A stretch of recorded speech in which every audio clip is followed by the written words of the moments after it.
हमारे संपर्क में तो 202 एनडीए के सारे विधायक हैं। रामकृपाल जी भी है। सब लोग संपर्क में हैं, सब लोग। अब ये लोग किसी तरीके से चाहेंगे कि बिहार के अंदर भाजपा का मुख्यमंत्री हो जाए। तो ये नीतीश जी को सोचना है कि उनको क्या करना चाहिए। तोड़ना है किसी को तो 2/3 तोड़ना होगा, 2/3 संभव तो है नहीं कहीं पे।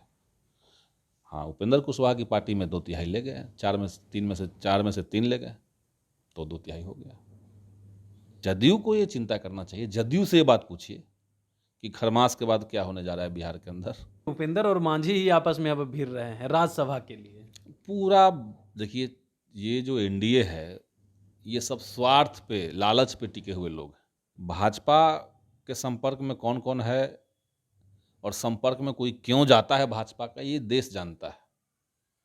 अथाह पैसा, ईडी, सीबीआई, डर, भय, लालच, सब चीज़ उनके पास है। तो राजद के विधायक लालची हैं।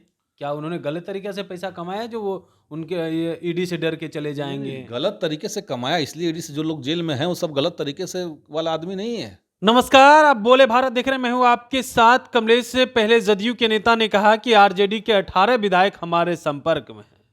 तो अब बीजेपी के कद्दावर नेता हैं, बिहार सरकार में मंत्री हैं, रामकृपाल यादव कह रहे हैं 2500 विधायक हमारे संपर्क में हैं। यानी तेजस्वी यादव भी अब उनके संपर्क में हैं। तो क्या खरमास के बाद अब बीजेपी, आरजेडी और चिराग पासवान मिलकर के अपनी सरकार बनाना चाह रहे हैं, इसलिए इस तरह की बातें कह रहे हैं? अब इस पे बातचीत करने के लिए हमारे साथ भाकपा माले के विधायक हैं संदीप सौरभ।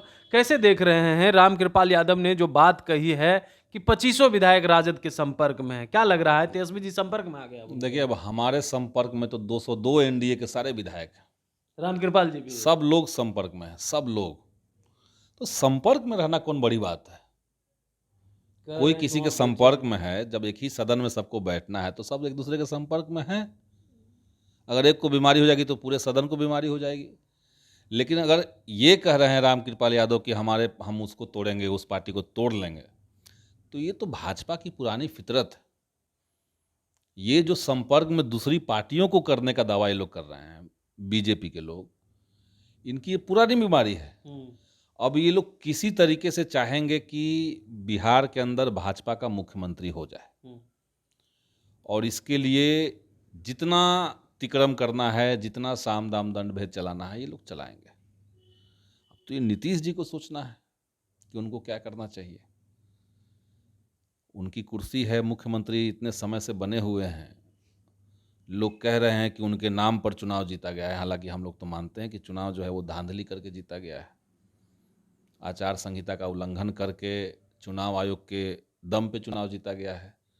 लेकिन चाहे जैसे जीता गया, अगर नीतीश कुमार मुख्यमंत्री हैं तो उनको अपनी कुर्सी बचाने के लिए चिंता तो खुद करनी होगी। इसके लिए तो कोई तीसरा नहीं आने जा रहा है।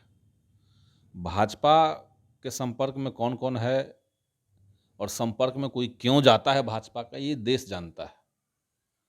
अथाह पैसा, ईडी, सीबीआई, डर, भय, लालच, सब चीज़ उनके पास है। तो उनको तो लोकतंत्र से कोई मतलब नहीं है, तो वो कुछ भी बयान दे सकते हैं। तो राजद के विधायक लालची हैं। क्या उन्होंने गलत तरीके से पैसा कमाया जो वो उनके ये ईडी से डर के चले जाएंगे? गलत तरीके से कमाया, इसलिए ईडी से जो लोग जेल में हैं वो सब गलत तरीके से वाला आदमी नहीं है। जितने लोग को भाजपा ने जेल में डाला है तो वो सब लोग गलत तरीके से कमाने वाले थोड़ी हैं। अरविंद केजरीवाल को जेल में डाल दिया, झारखंड के मुख्यमंत्री को, हेमंत सोरेन को जेल में डाल दिया। तो भाजपा के पास ईडी और सीबीआई गलत करने वालों के लिए नहीं बैठा हुआ है। गलत करने वालों के लिए बैठा होता तो भाजपा के एक भी नेता क्यों नहीं आज तक पकड़ाया? एक भी नेता, एक भी देश में इतनी सरकारें चल रही हैं इनकी, इतने सांसद, इतने मंत्री, इतने विधायक हैं उनके पास, आज तक कोई क्यों नहीं पकड़ाया उसमें? क्योंकि ईडी सीबीआई गलत को पकड़ने के लिए है ही नहीं। वो भाजपा के राजनीतिक रूप से जो भाजपा के साथ नहीं जाएगा, उनको डराने के लिए, उनको धमकाने के लिए, उनको तोड़ने के लिए वो, तो उसका इस्तेमाल करते होंगे। संदीप जी, सवाल यह भी है कि उपेंद्र कुशवाहा के 3 विधायक बीजेपी के नए नवेले राष्ट्रीय कार्यकारी अध्यक्ष जो है नितिन नवीन से मुलाकात कर लेते हैं। एक तरफ उपेंद्र कुशवाहा लिट्टी चोखा का भोज पार्टी रखते हैं ताकि एकजुटता दिखाए, लेकिन जिस दिन वो पार्टी रखते हैं उसी दिन उनसे मिलते हैं और उस भोज में शामिल होने के लिए नहीं जाते। क्या लग रहा है बीजेपी क्या कर रही है? बीजेपी लगभग बीजेपी ने उनको तोड़ लिया। ये तो मीडिया के माध्यम से ही हम लोगों को खबर मिली है। तोड़ लिया? हाँ, तो ये तो उपेंद्र कुशवाहा को जिस तरीके से आज अखबार में हम देख रहे थे कि मीडिया ने जब पूछा तो वो बौखला गए, बिल्कुल। तो इसका साफ मतलब है कि परिवार की जो पार्टी थी उसमें परिवार का एक व्यक्ति छोड़ के 3 लोग चले गए उधर। तो भाजपा सबसे पहले एनडीए को ही तोड़ रही है। पहले एनडीए को ही तोड़ रही है। वही तो हो रहा है। सबसे पहले भाजपा ने एनडीए के ही घटक दलों को तोड़ना शुरू किया। विपक्ष का क्या है? विपक्ष हिलने वाला नहीं है। ये विपक्ष में जो लोग हैं वो रहेंगे। आरजेडी टूटने नहीं जा रहा है, एक भी विधायक नहीं टूटेंगे। कांग्रेस, लेफ्ट, कोई टूटने नहीं जा रहा है। तो पहले वो लोग आपस में तोड़ मोड़ करके अपना कुछ करेंगे और उस तिक्रम में कौन आगे निकलता है, दोनों तिक्रम ही हैं। आप कहे कि आरजेडी नहीं, कांग्रेस नहीं टूटेगा। पिछले बार तो टूट गया था ना, राजद और कांग्रेस दोनों टूट गया। हालांकि लेफ्ट के विधायक टूटते नहीं है, ये सबको पता है। लेफ्ट के विधायक नहीं टूटते हैं और पिछले बार और इस बार में अंतर है। और देखिए, अब आप कुर्सी का, स्पीकर की कुर्सी का गलत इस्तेमाल करके दल बदल कानून को उल्लंघन करते हुए, उसकी धज्जियां उड़ाते हुए अगर किसी को ले जाते हैं तो वो एक अलग बात है। लेकिन अगर तोड़ना है किसी को तो 2/3 तोड़ना होगा। 2/3 संभव तो है नहीं कहीं पे। हाँ, उपेंद्र कुशवाहा की पार्टी में 2/3 ले गए, 4 में से 3 ले गए, तो 2/3 हो गया। एक सवाल और है कि उपेंद्र और मांझी ही आपस में अब भिड़ रहे हैं राज्यसभा के लिए। पूरा देखिए, ये जो एनडीए है ये सब स्वार्थ पे, लालच पे टिके हुए लोग हैं। इनकी कोई वैचारिक प्रतिबद्धता किसानों के प्रति, जवानों के प्रति, जनता के प्रति नहीं है। तो जो लालच के बल पे टिके हुए हैं उनका लालच का टकराहट होगा। अब राज्यसभा का सीट है तो लड़ाई लड़ेंगे लोग आपस में, वही लड़ रहे हैं। इसमें कहाँ कोई शक है कि इन लोग को लड़ना ही था।